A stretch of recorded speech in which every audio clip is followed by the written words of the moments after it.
Om Sahana Bhavatu Sahano Bhunaktu Sahaviryan Karavavahai Tejasvinavadhitamastu Ma Vidvishavahai. Om Shanti Shanti Shanti. Narayanam Namaskritya Naram Chaiva Narottamam Daivim Saraswatim Chaiva Tato Jayamudirayet. Good. Welcome back. We are seeing in the midst of this 3-chapter section from the Aranya Parva, dealing with this debate between Draupadi and Yuddhishthira about fate versus karma. And I was really happy with the last class. I'm glad we had a chance to explore that word fate. I've never done it in so much detail before. I thought that was quite useful. And I think we very conclusively showed how everything that we tend to use the word fate for can be traced back to Ishvara giving you the fruits of your own actions.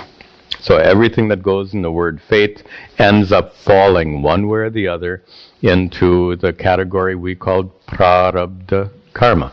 Our whole discussion has been daiva versus prayatna. Daiva, what comes from God. Prayatna is your individual willful effort. And prayatna, the karmas you do in this life, have great consequence, but also the karmas you have done in prior lives are very consequential. But watch the language now. The actions you have committed in prior lives, yielding results in this life, we call that prarabdha, you all know that. But notice that prarabdha karma is dispensed by whom? Ishvara, the karma paladata, the giver of the fruits of our actions. And that's why it's called daiva, or vidhi, or bhagya, or all those other words, dishta, all those other words we used in the last class, that makes us call it fate. But the moment we translate all those words as fate, doesn't that take us off the hook? Right?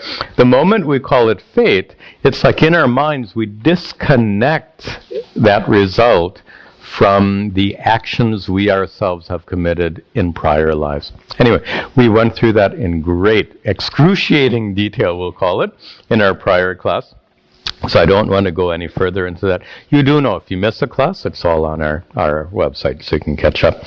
So in this 3-chapter section, we're going to start the 3rd and final chapter today. In the first chapter, Draupadi complains. What is her main complaint? Oh, Yuddhishthira, look at this. You, Yuddhishthira, have lived a pious life, and look what Ishvara has given us. We're exiled to the forest. On the other hand, Duryodhana has lived a terribly impious life, and look what Ishvara has given him. He gets the entire kingdom. So she complains then that Ishvara, remember the metaphor I used in the last class, Ishvara is like your boss in a bad mood. And that's her complaint. She actually accuses Ishvara as committing sin by being unfair. And then that's the first of the 3 chapters. In the second of the 3 chapters, Yuddhishthira replies by saying, hey, wait a minute, you can't call Ishvara unfair.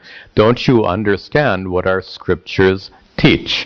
And the term he used was, are you a Nastika? Remember that term in Sanskrit does not mean non-believer.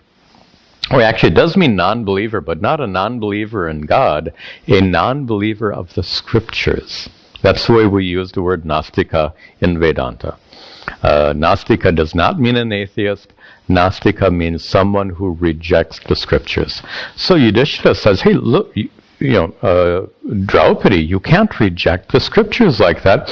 And he goes on to explain how the scriptures establish Ishvara as karma pala data. We're going to return to that topic today.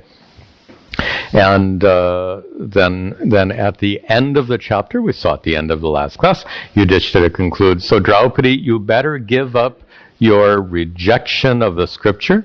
You should embrace the scriptures and simultaneously understand Ishvara as karma paladata. Notice, she thinks Ishvara is like your boss in a bad mood. What does that mean? Be very clear.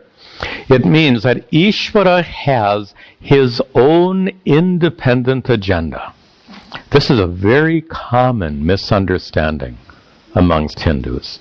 You think Ishvara is like your uncle in heaven.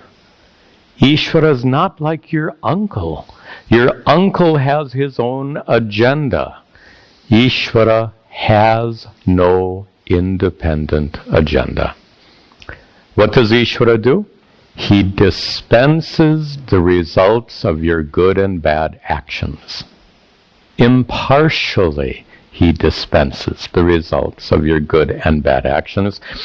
Therefore, we have to give up this rather immature idea that Ishvara can be in a good mood and give you more punya. Ishvara can be in a bad mood and give you more papa. It's absolutely not like that. So now we begin the third and final chapter of the sequence. So Draupadi responds to Yudhishthira. Yudhishthira says, you better give up your rejection of the scripture. And Draupadi replies, Draupadyuvacha, Navamanye na garhe cha, Navamanye na garhe, Dharmam partha kathanchana, Dharmam partha katha, Ishwaram kutahevaham, Ishwaram kutaheva, Avamansye prajapatim, Avamansye prajapatim. We're going to see several surprises in this chapter, especially the last verse. So first of all, she says, Na avamanye. I have not put down. I have not disregarded. I have not rejected. Na garhe. Nor have I cursed. I have not rejected. I have not cursed. I have not. I'm trying to look for the proper word when you belittle something. That would be a good word. I have not belittled dharmam. Dharma, remember in the last couple of classes, the usage of the word dharma in this context means scriptural teachings. Remember that? We've observed that the word dharma, like many words, have very different meanings in different contexts. Here the word dharma clearly means scriptural teachings. So she says, Partha, O Yudhishthira, na avamanye, I have not rejected, na garhe, I have not belittled dharmam, the scriptural teachings, katanchana, at all. And she continues, and kutaha, why, for what reason, eva aham, why would I, avamansye, why would I reject Ishwaram? Why would I reject Ishvara, the God of the cosmos, who is Prajapatim, the Lord of all creatures, the Lord of us all? So she says, I haven't rejected the scriptural teachings. Why would I do that? She accepts the scriptures. The scriptures reveal Ishvara as karma paladata. So she says here that Yudhishthira has misunderstood her. By the way, have women ever said such a thing? You've misunderstood me. Of course, men also get misunderstood. We understand that. So this is kind of like this classical scene. So Draupadi says, "Oh, Yuddhishthira, you've misunderstood me. I didn't mean to reject the scriptures. I didn't mean to reject Ishvara." And she continues, "Artaham pralapamidam, artaham pralapami, iti mam vidhi bharata, iti mam Bhuyascha vilapishyami, bhuyascha vilapishyami, sumanastani bodhame, sumana. This is classic. Artha aham pralapami idam. She says, Artha aham. She said, I was, artha means distressed. Artha aham. I was distressed. I was upset. And therefore, pralapami. Therefore, I uttered those complaints. I uttered those complaints out of distress. Idam. Idam, all of this that I uttered in the 2 chapters ago, she says, Artha aham pralapami. I uttered it in distress. Iti, thus mam vidhi. Thus you should understand me. Mam vidhi. Understand me. Bharata. O Yuddhishthira, please understand. And let me put it into more contemporary language. When I said that, I was in a really bad mood. That's what she's admitting.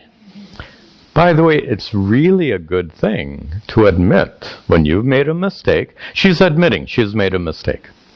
When she basically accused Ishvara as being unfair, she knew better, but because she was so upset, it distorted her thinking and reasoning and led her to make that accusation, Ishvara is being unfair. She knows better. She knows the scriptures. She believes and prays to Ishvara. There's no problem. Then why did she make these crazy accusations? She was really upset. Does she have a reason to be upset? How would you feel if you got kicked out of your home and had to live in these woods behind the ashram? Do you think you might be a little upset? Sleep on the ground. You can eat the acorns from the trees. So she has a reason to be upset, and she admits it. She said, I uttered those crazy things because I was so upset. And look at this. She says, Bhuyahacha, and further pralapishyami, I'll complain some more. She says, I made all those complaints before, and I'm probably going to make some more complaints. So Yuddhishthira, Mam Vidhi, you should understand me. I love the humanity of this text. It shows our very human weaknesses in a way that I don't think other texts do. Ramayana presents everyone as perfect. Rama is perfect. Sita is perfect. I'm not perfect. You're not perfect. So here we have a text that really addresses us with all of our blemishes, with all of our perfections. Draupadi is arguably the strongest woman in the entire epic. This paragon of strength and will is admitting that she was so upset that it disturbed her thinking, and she further admits, Pralapishyami, I'm probably going to make more complaints like that. This is brilliant. It shows the reality of the human condition, that even a woman as strong and intelligent, you're going to see her intelligence, by the way, in this chapter, brilliant. As a woman as strong and intelligent as she admits that she can be in a bad mood and have her thinking distorted by that. So she says, Mam vidhi, understand me, Yuddhishthira. And further, sumanastan nibodha me. O Yuddhishthira, sumanaha, with a clear mind, tan nibodha, listen to me. Listen to me now with a clear mind. Now she's already said, I might complain some more. Listen carefully, but she's done complaining. In fact, she's kind of like come back to her senses, so to speak. The fact that she's admitting, I was really upset, and I might be upset in the future, but right now I'm very clear-headed. Please listen to me now. And what's going to follow is really surprising. What is that? Draupadi is going to give Yuddhishthira a lesson about karma. She's going to teach him. And she understands better than him. All he has said is Ishvara is karma paladata. That's in the prior chapter. That's pretty much the only thing he had. Of course, that was the key. That was a crucial thing that Draupadi wasn't recognizing.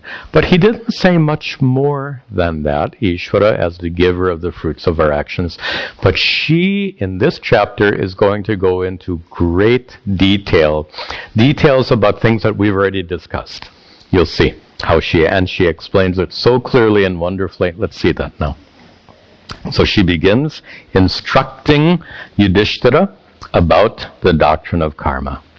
Uttanam abhijananti, uttanam abhijan, sarva bhutani bharata, sarva bhutani, pratyaksham phalam ashnanti, pratyaksham phalam, karmana loka sakshikam, karmanam loka sakshikam.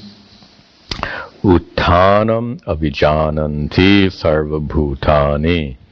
Bharata, O Yuddhishthira, sarva bhutani, all people, avijananti, all people know, all people understand. What? Uttanam. Uttanam is a technical word for prarabdha karma. Uttanam literally means that which has arisen. The literal meaning. Uttanam, that which has arisen. It's a technical term. I think it's used more in the Yoga Shastra, in the scriptures of yoga, but we find it elsewhere as well. We find it here. Uttanam, literally that which has arisen, means the results of past karmas, which have arisen in this life. So in the first half of the verse, she claims that everyone knows prarabdha. Huh? In what sense? Suppose you ask your Christian friends, do you know prarabdha karma? And they'll say, what is this? Prarabdha? Prarabdha? They'll give you some American pronunciation. But look at her. Let me give you her point, and then we'll see her words. Do your non-Hindu friends observe the fact that good things happen to bad people and bad things happen to good people? They observe. They won't call it prarabdha karma, but they observe and that's what she's saying here in the first half. Sarva bhutani, all people, whether they're Hindu or not, they abhijananti, they know, they observe uttanam, the results of past karmas. They may not call it the results of past karmas, but they observe. As your non-Hindu friends observe that good things happen to bad people and bad things happen to good people, she explains further, pratyaksham phalam ashnanti. She says, ashnanti, all people, ashnanti, they enjoy, they experience. Ashnanti, people experience the phalam, the results, karmanam, of their past actions. And they observe pratyaksham, all people visibly perceive the results of their past actions, which are loka sakshikam, observed by all. Loka sakshikam, observed by all. That's the point I just made. Everyone observes that good things happen to bad people and bad things happen to good people. Everyone observes. But not everyone will call it the results of past actions. So this is what the Hindu, Buddhist, and Jain traditions, they all have that in common. The Sikhs also, they all embrace this doctrine of karma more or less identically, and that is the results of our past actions can affect us in this life, and one consequence of that is that if I'm a good person, but in past lives I've committed some mistakes here and there, so therefore even though I'm a good person, I can suffer in this life because of those past bad actions. And conversely, if I'm a crook, that was, I don't know if you remember, that was former President Nixon, who was famous for saying what? I'm not a crook. I remember that. He was. He absolutely was. So even though Nixon was a crook, some good things happened to him. He got elected president, etc. So even though he was a crook, he must have done some good things in his past lives. Anyway, this is a point. So this is really, I think, quite a brilliant observation, what she says here. Everyone may not call it prarabdha karma, but everyone observes the results of karma. Everyone sees that good things happen to bad people and bad things happen to good people. They may explain it differently. How would since we brought it up, how would our Christian friends explain it? When bad things happen to good people, how do our Christian friends explain it? That's problematic.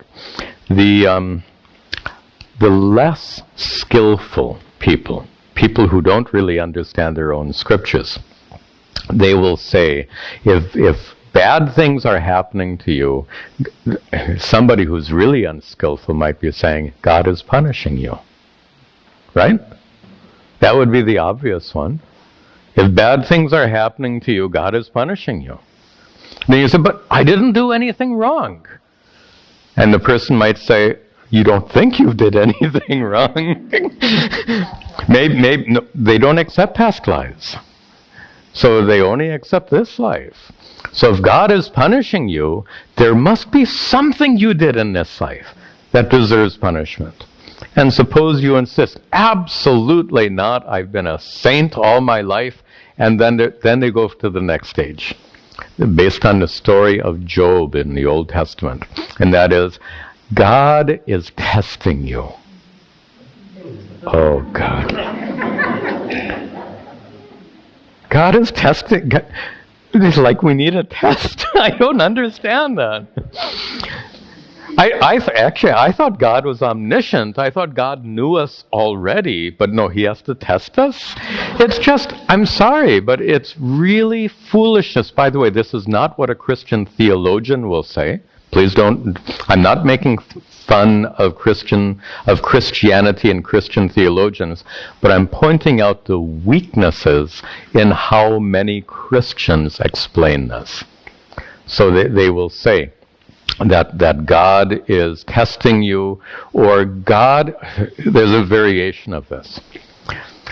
People observe that when we suffer, we tend to pray more, which is a true observation. When we suffer, we tend to pray more.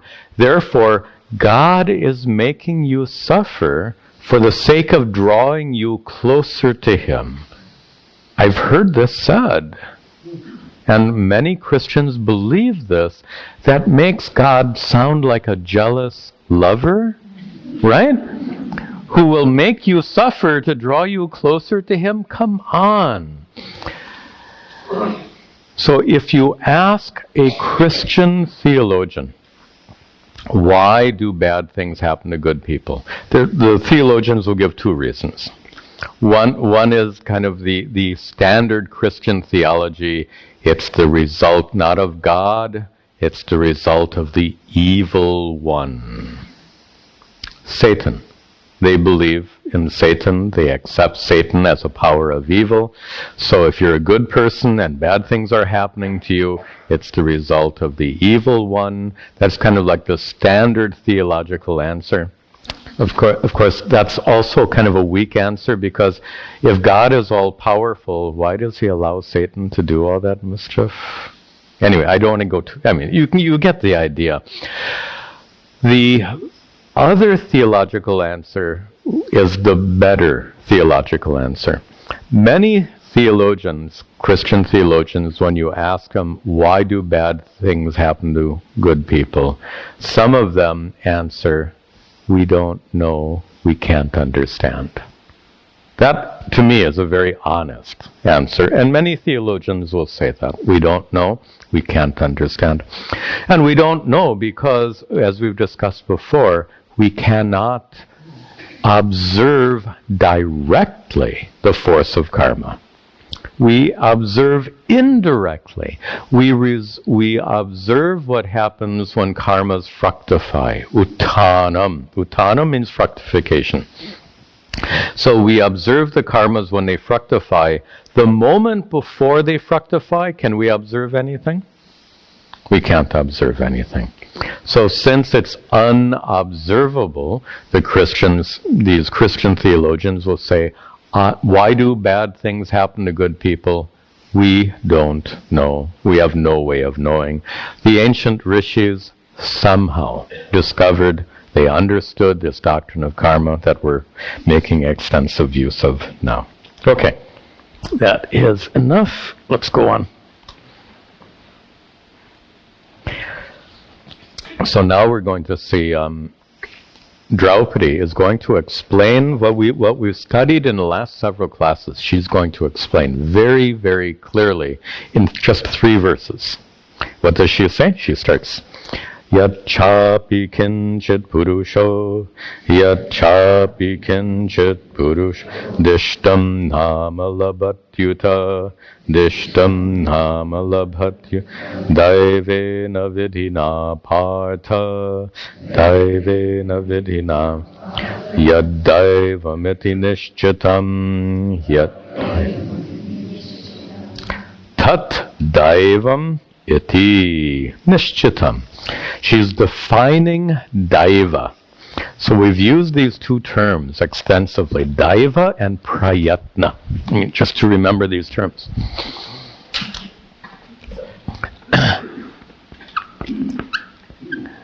So daiva, and then we had all those synonyms for daiva. We said dishta, bhagya, etc. All of this. Daiva means that which comes from God. Daiva. Literally that which comes from God.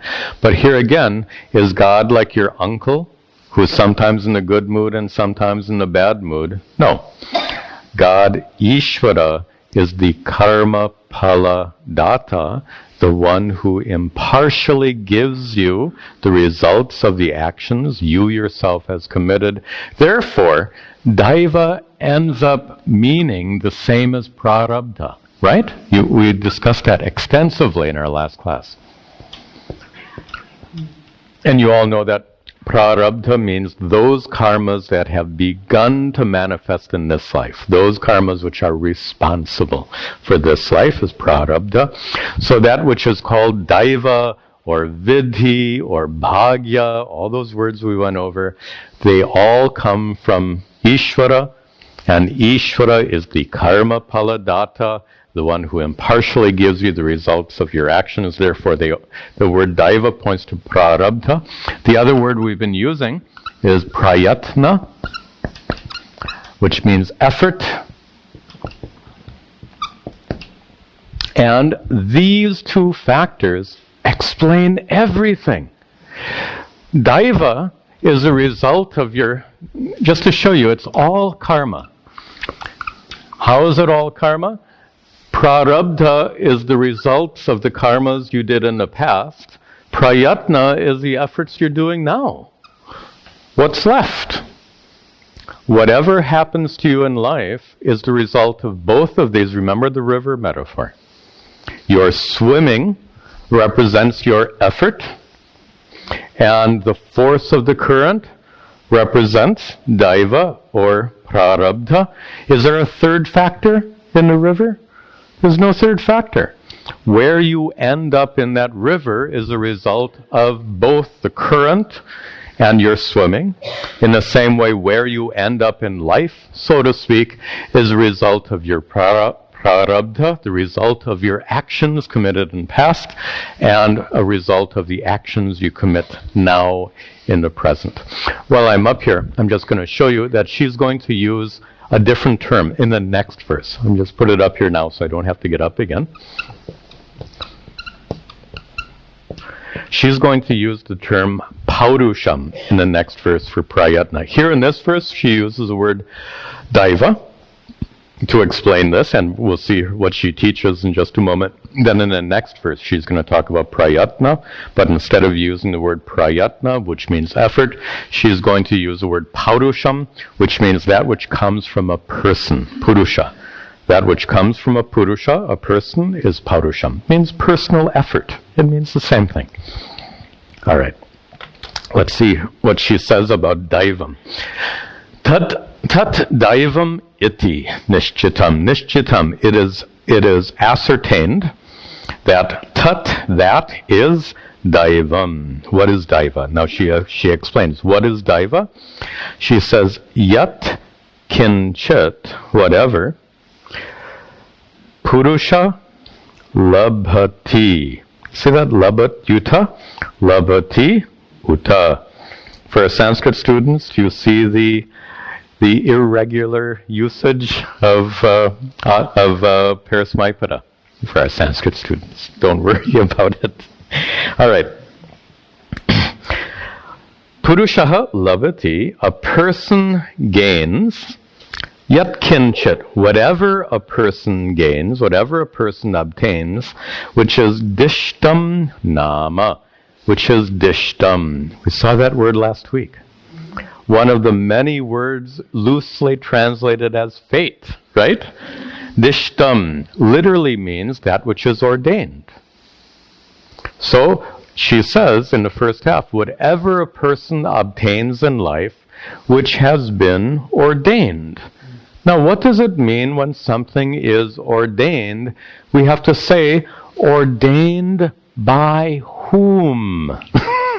When you say ordained, it means we have to ask that question. Ordained by whom? And she so clearly says, ordained daivena, by God. The daiva means that which comes from God. So that which is ordained by that which comes from God, simply put, that which is ordained by Ishvara. Daivena vidhina. We also use the word vidhi. So vidhi is also a synonym for dishtam, is also a synonym for karma, also a synonym for prarabdha, also a synonym for daiva. We saw all of these words ultimately have the same meaning, except here, vidhi can actually have there's another meaning for vidhi. Sometimes Ishvara is called vidhi. Sometimes. Not commonly, but sometimes. Ishvara is called vidhi. Vidhi means also ordained. So, daivena vidhina, by Ishvara, yat kinchit dishtam, whatever has been ordained by Ishvara, that purusha labhate, that a person obtains. She says what? Tat daivam. She's defining this. What is daiva? She says daiva is what has been ordained by Ishvara. Now, we should have a lot of clarity right now, because when Ishvara ordains, does he do so? The word I used in the last class. Does Ishvara make his ordinances capriciously, depending on his mood? Or does Ishvara does he ordain things according to the good and bad karmas we ourselves have done? And this is our understanding. So she uses the word dishtam, often translated as fate. She uses the word vidhi, also translated as fate. But she says that whatever a person receives which has been ordained by Ishvara, and ordained not capriciously, ordained according to the laws of karma, ordained according to the karmas you yourself have committed. So here she defines daiva for us very clearly in one verse. In the next verse, she now defines prayatna. How methodical! How did she know so much about this? Is the leading question. How does Draupadi know so much about this stuff? You have to wait till the last verse of the chapter to find out. But she is unusually knowledgeable about this subject matter, and she continues. Yat swayam karma na kinchita, yat swayam karma na palam hapnoti purushaha, palam hapnoti pratyaksham chakshusha drishtam, pratyaksham chakshusha tat paurushameti smritam, tat paurushameti smritam. So here she is defining prayatna, but look at the last line. Tat paurusham iti. She uses the word paurusham instead of prayatna, but it has exactly the same meaning. Paurusham means that which comes from a purusha, that which is done by a person. What does that refer to? The actions you commit here and now. So, paurusham iti smritam, it is remembered, it is understood as paurusham, prayatna, your personal, willful effort in committing actions here and now. So how does she define prayatna or paurusham? She says, yat kinchit, whatever, swayam karmana, through one's own actions, whatever purushaha apnoti, whatever a person obtains, whatever, yat kinchit palam. Excuse me, we have to connect these words. Yat kinchit palam, whatever results, purushaha apnoti, a person receives, swayam karmana, through one's own actions. That answers it right there, right?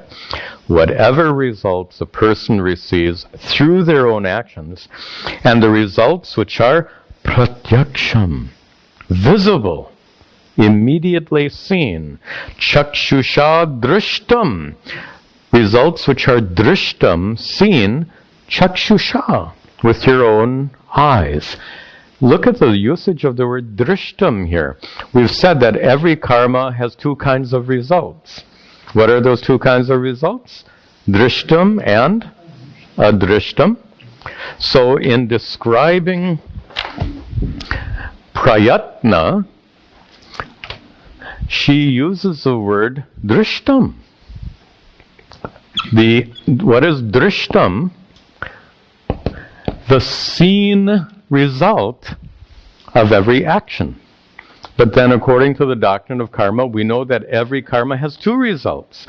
A result that takes place immediately, and we see that result here and now, and a second result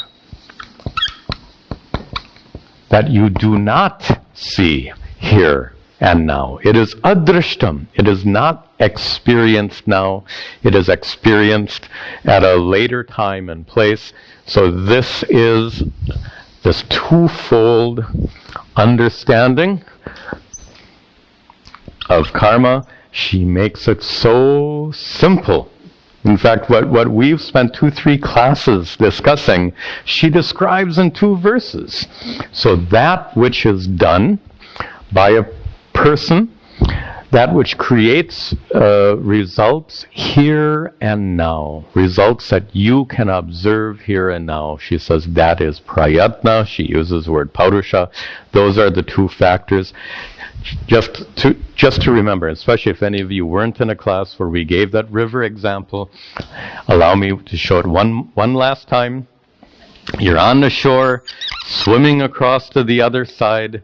There's a current in the river going from top to bottom. And what happens? You end up, if you're swimming across the current also affects you. You end up going diagonally. This simple metaphor describes these two effects. Prayatna represents your effort in swimming. Daiva represents the force of the current, and the consequence is a result of both. All right. Is there a third factor? Let's see what does Draupadi think. Is there a third factor? She seems to understand this stuff pretty well. Let's find out. Is there a third factor?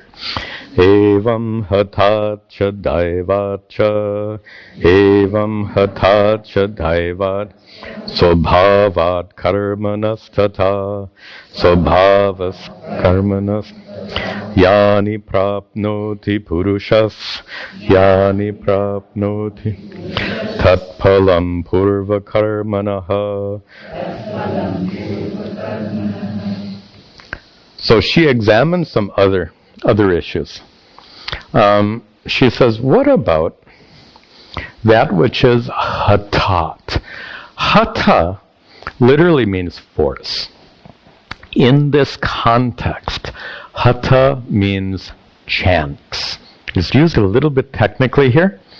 So hata, when you're talking about karma, the word hata does not mean force. In this context, it means chance. So hatat, that which happens by chance, that which happens randomly. We haven't talked about that. Well, what about that which happens randomly? We'll come back to, let's just see what she says. She says that which happens randomly, daivacha, that which comes from daiva. We've already talked about daiva. She says swabhavat, that which happens according to your own nature, swabhava. And maybe I'll describe all these in a little more detail. And she says karmanaha, and that which happens because of your karma. Let's see her meaning, and then I'll go through each one of these four. What is she saying? She says, Jnani apnoti purushaha, whatever a person receives due to hata, chance, due to daiva. What is daiva? It's on the board, prarabdha karma. Due to subhava, due to your own nature, and due to karma, we've been talking about, she says, whatever a person receives, she says, tat palam, that result is purva karmanaha, that result is the result of your own prior actions. Now, let me explain what she's teaching here. So it's a little complicated here.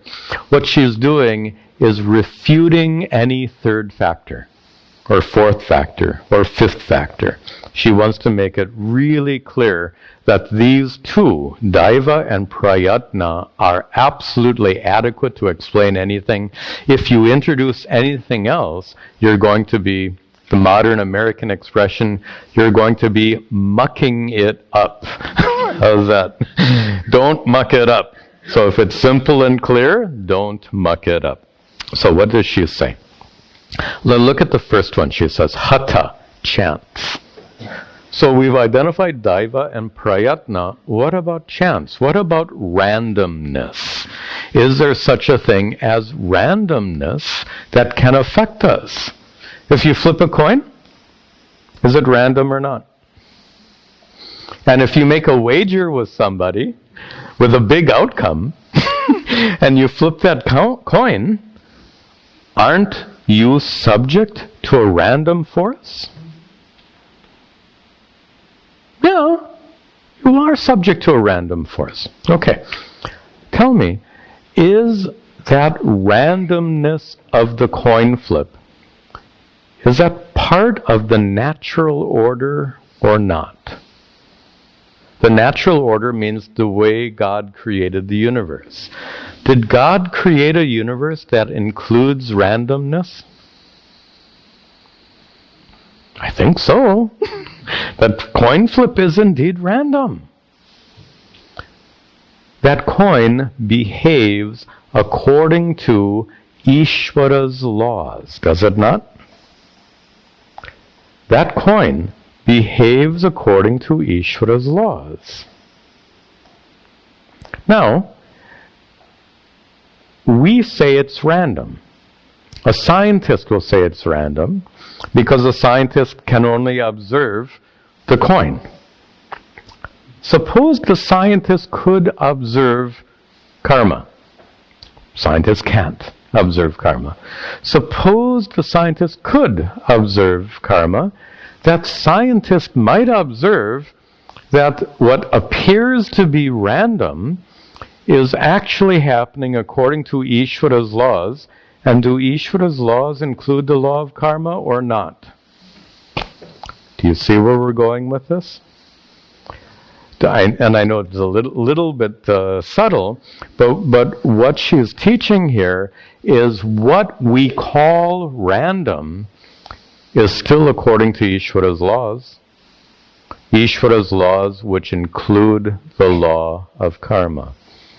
Which means, when we flip the coin, if it comes up heads, the scientist can say it is random. We could assert that it's due to karma, due to your karma, that it came up heads. And here's the thing, no one can prove it, no one can disprove it. Can't be proved, can't be disproven. But based on our understanding of karma, is it not possible that the coin comes up heads or tails according to your karma? Which means if your bet is that heads you win, tails you lose, then if some past good karma is affecting you right now, it could come up heads. And if some past bad karma, prarabdha karma, is affecting you right now, it might come up tails. To a scientist, it will look random, but if we appreciate the law of karma, we can equally explain it in terms of the law of karma. When I say equally explain, again, no one can prove or disprove any of this. All we're saying is it is an adequate explanation, and it's an irrefutable. You can't prove or disprove, therefore it's irrefutable.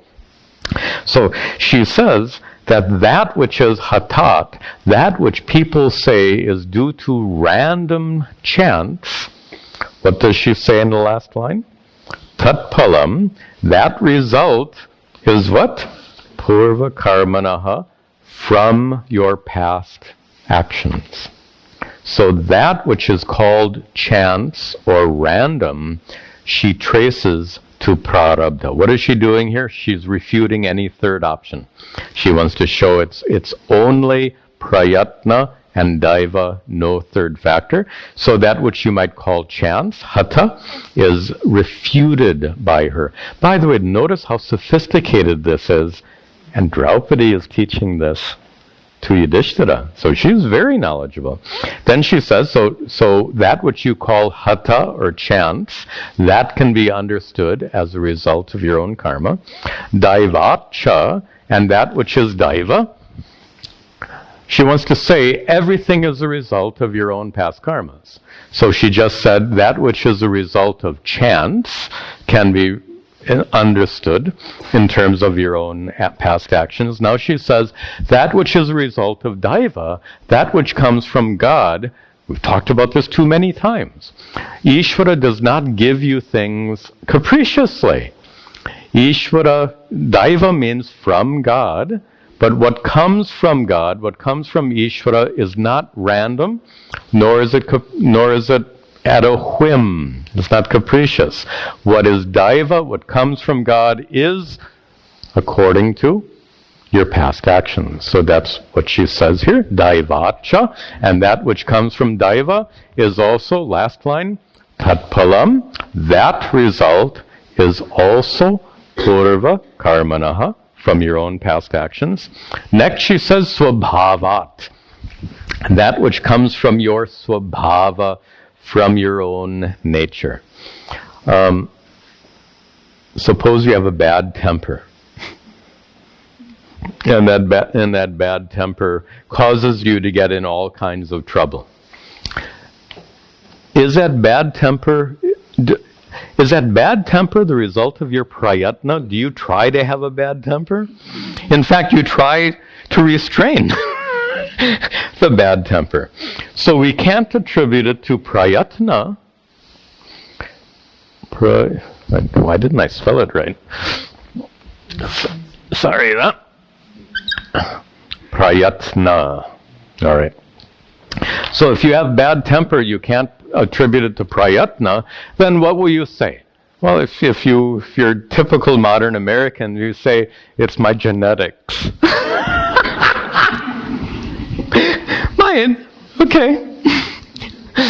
Or you might say, I got it from my father. I got it from my mother. All these alternate explanations. You can blame your genes, blame your genome, blame your mother, blame your father, blame your childhood experiences, etc., etc., etc. Except, wait a minute. Why is your genome the way it is? So the scientist will say, it's just some kind of random how the chromosomes from your mother and your father all combined and all of this stuff, they have all of this stuff. And they might say there's some random stuff in there. Well, again, that whole process in the formation of your genome, is it according to God's laws or not? It's according to Ishvara's laws. Ishvara's laws, which include the laws of karma. If you have a particular genome, could we not explain your genome in terms of karma? Why do you have this gene and not that gene? Karma. If it's a good gene, it's because of your punya karma. If it's an undesirable gene, it's because of your papa karma. Similarly, if you say, I have a temper because my father had a temper, my mother had a temper. Wait, how did you have that mother and father? Karma? Or if you say, certain childhood experiences made me like this. Where did those childhood experiences come at? Karma? So this is what she's saying here, is that which is swabhavat, that which is of your own nature, is not a separate force. It's not a third option.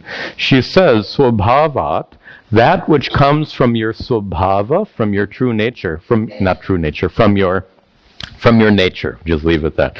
That which comes from your nature, what does she say in the last line? Tat palam, that result is also purva karmanaha. That result is also due to your own past actions. And then the final one, karmanaha, this is the default case, and that is that which comes from your past actions. That is also purva karmanaha. It's actually being redundant. That which comes from your past actions is due to your past actions. That's the fourth case. So it's kind of a redundant case. So what has she established? Look how brilliant she is here. She's going through these other possibilities and dismissing them, demonstrating there is no third factor. Everything can be explained in terms of daiva and prayatna. Let me say, in terms of third factor, I did mention a third factor before. Let's put up the third factor. She doesn't discuss it, but in some texts, they'll show a third factor. They'll call it kala. Kala means time. And time represents all the powers of nature.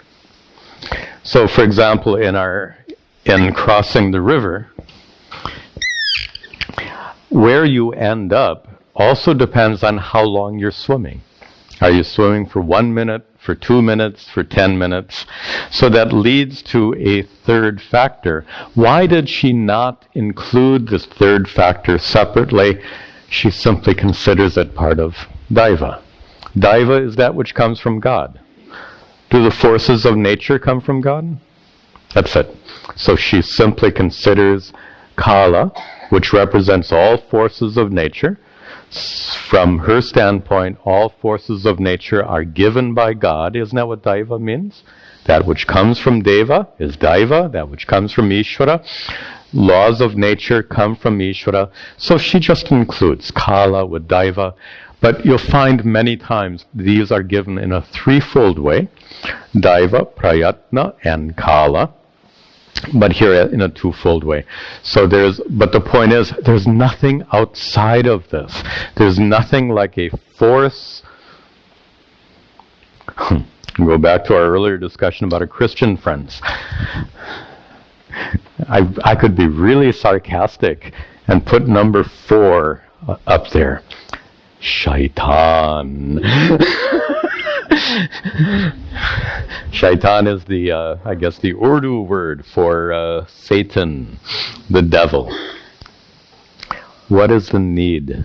This is mucking it up badly to posit the existence of a force of evil. Please note that there's nothing in the Hindu tradition that is open to accepting a force of evil.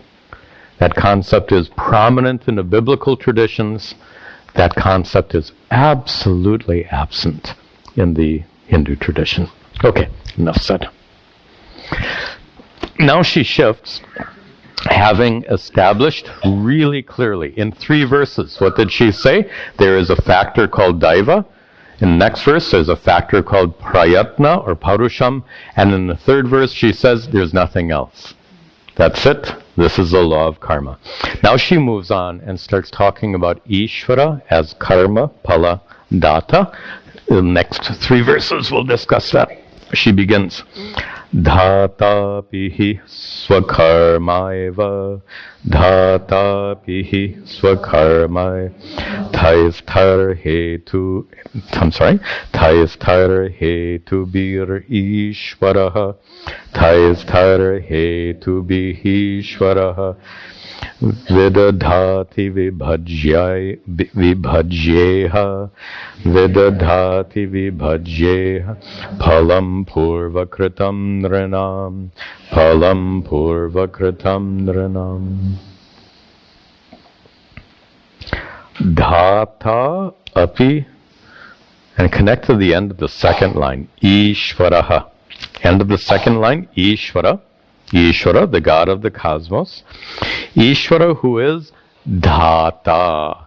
Dhata literally means the one who gives, the one who establishes.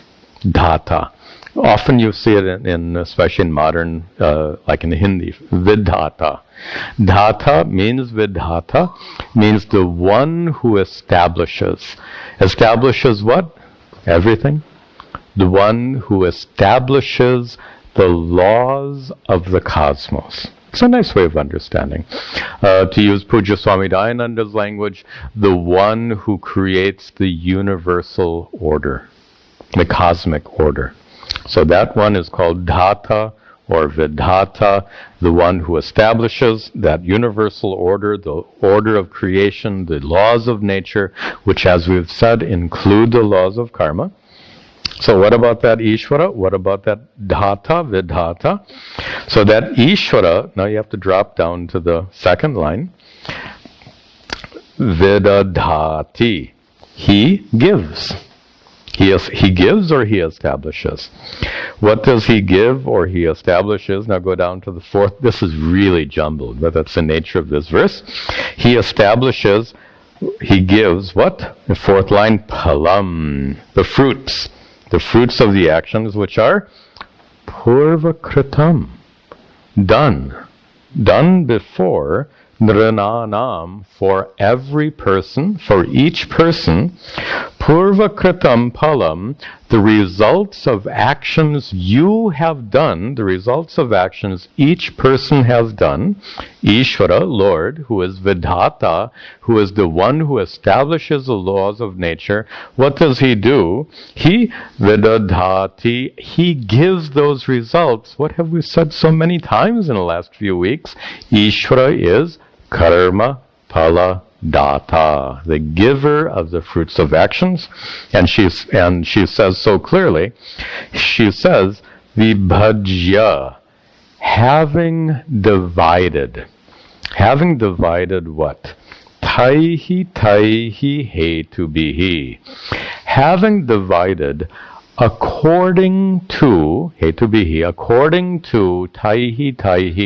according to all the individual actions that you have done, you meaning any person, according to the individual actions a person has done in prior lives, Ishvara as dhata, as vidhata, what does he do? Vidadhati, he gives. What does he give? Purvakritam palam. He gives the results of the actions you yourself have committed. This is a doctrine. This is not a doctrine. It's a teaching that is so often misunderstood, but it's central. In fact, it's one of the main teachings of the Bhagavad Gita, is it not? The Bhagavad Gita, where it takes up karma yoga, one of the main teachings of karma yoga is one of the prevalent topics. Maybe a third of the Bhagavad Gita is devoted in one way or the other to karma yoga. Well, karma yoga depends on this understanding that whatever comes to us in life comes to us from Ishvara, but notice it's the results of our own deeds that come to us through Ishvara. Very subtle teaching. And because it's subtle, it's often misunderstood. So, Ishvara is the one from whom we receive the results of our good and bad actions. Metaphorically, we could say whatever we receive in life, we receive metaphorically from Ishvara's hands. This is actually a very important teaching. Absolutely important to the teachings of karma yoga. Let's talk about that. Since we're talking about Ishvara as karma paladata, let's see one really, really important consequence of understanding Ishvara as karma paladata.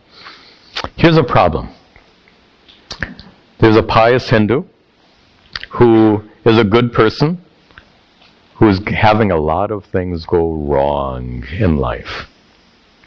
And you tell that pious Hindu, if a lot of bad things are happening to you and you're a pious person, it must be because you're getting a lot of bad actions, you're getting a lot of papa karmas from your past actions is given to you by Ishvara. You understand that, but now imagine a person complains, why is Ishvara giving me all that now? He's piling it all up. Why can't Ishvara give me some punya karma? Why does Ishvara have to give me all of this papa karma? You can see where that complaint is coming. And in order to deal with that, we need a different mindset. Now, first of all, just to answer the question in a little bit more detail, why does Ishvara sometimes give us punya karmas? Why does Ishvara sometimes give us the result of papa karmas? The honest answer to that is, we don't know. Why does Ishvara give us the result of a past punya karma today? We don't know. Why does Ishvara give us the result of a papa karma today? The honest answer is, we don't know. We can't know. We have no way of knowing how and when those past karmas fructify. No way of knowing. Yet we get frustrated. How to deal with that frustration when it seems like too many papa karmas are affecting us right now? And here's where a proper understanding of Ishvara as karma paladata is essential. Here's the thing. whatever comes to you, desirable or undesirable, it makes a difference on the one from whom you receive it. And I need to give you an example. Suppose it's your birthday, and a dear friend gives you a totally useless present. For you've gotten those presents already, I know. So a dear friend gives you something totally useless. Suppose someone were to give me a hairbrush.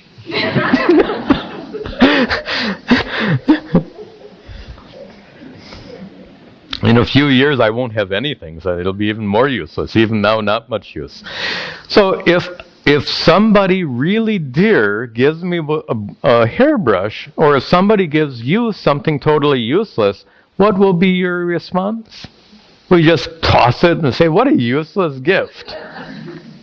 Never. Why?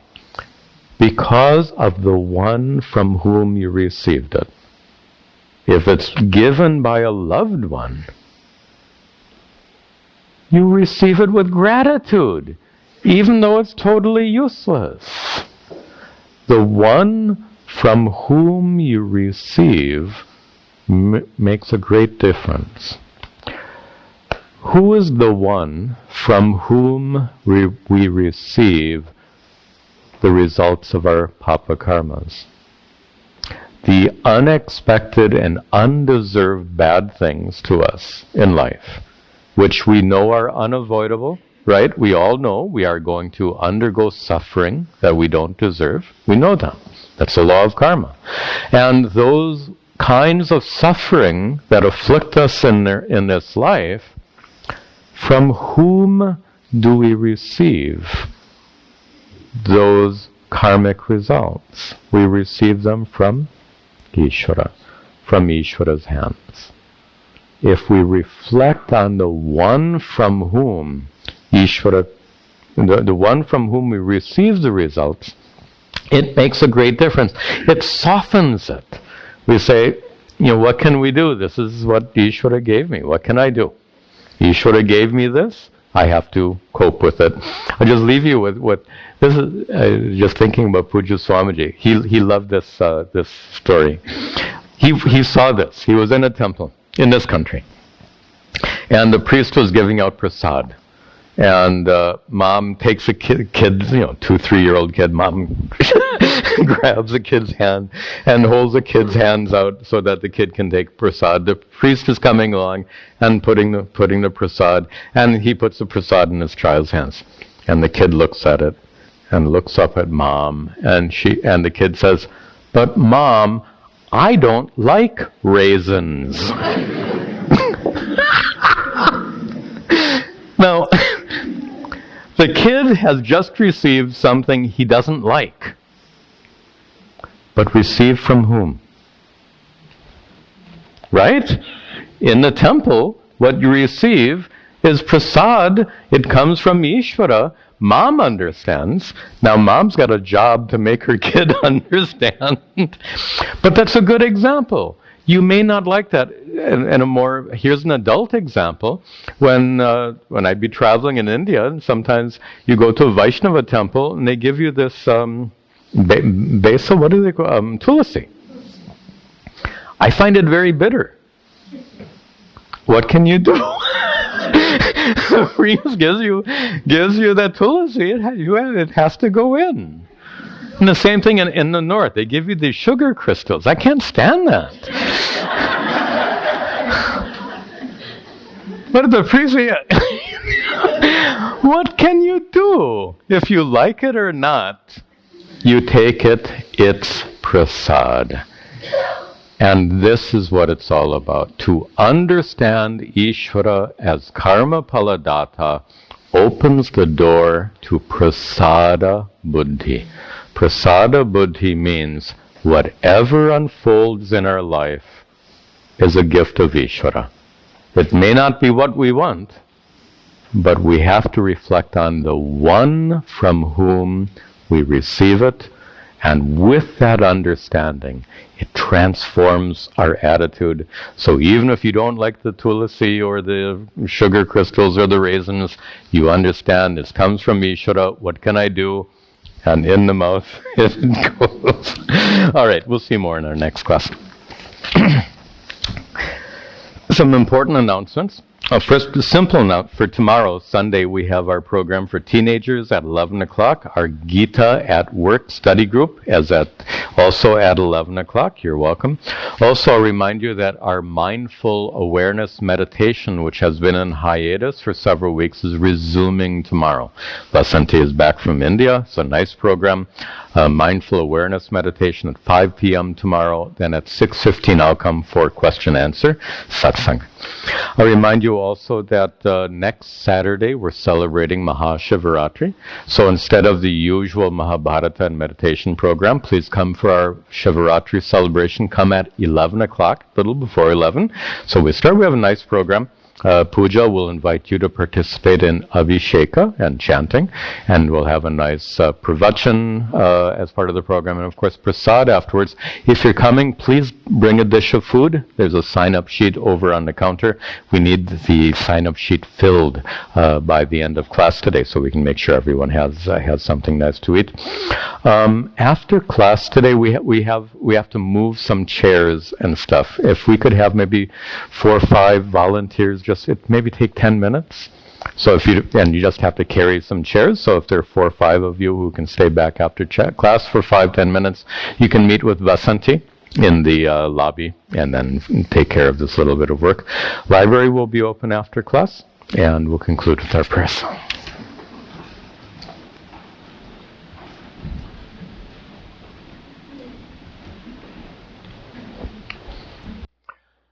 Om Sarve Bhavantu Sukhinaha Sarve Santu Niramayaha Sarve Bhadrani Pashyantu Ma Kaschid Dukkha Bhag Bhavet Asato Ma Sadgamaya Tamaso Ma Jyotirgamaya Mrityorma Amritangamaya. Om Shanti Shanti Shanti. Om Tat Sat.